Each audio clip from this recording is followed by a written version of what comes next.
नुआपड़ा विश्व प्राणी चिकित्सा दिवस पालित।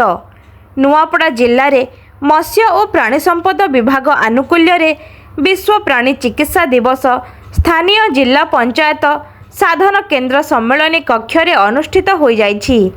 जिला मुख्य प्राणी चिकित्साधिकारी डॉक्टर आलोक कुमार नायकों सभापतित्व रे आयोजित एही सभारे जिलापाल मधुसूदन दास मुख्य अतिथि भाव में जोग देइथिबा बेले सम्मानित अतिथि भाव में जिला मुख्य उन्नयन अधिकारी लंबोदर धरुआ, उपजिलापाल जोगेन्द्र माझी, जल विभाजिका प्रकल्प उपनिर्देशक रश्मिरंजन पात्र जोग देइथिले।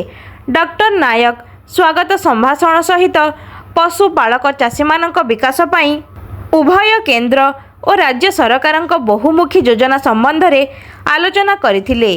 अतिथि माने पशुकुल मानव समाजर एक अपरिहार्य अंग एवं एही मूक प्राणी मानक जत्न नेबा आम नैतिक कर्तव्य बोली कहिथिले। समन्वित चाष प्रणाली अनुसरण कले जड़े चाषी निश्चित भाव में लाभवान हेबो बोली सेमाने कहिथिले। सभा को संबोधन करी जिलापाल कहिले जे नुआपड़ा जिले में प्राणी संपद विकास पई पर्याप्त सुजोग रहिछि। जिला प्रशासन तथा बैंक माने चाषी मानंकु समस्त सहायता जोगाई देबा पई सबुबले प्रस्तुत रहिछंती। समस्ते एहार सुजोग नै घरे बसी लक्षपति हुअन्तु।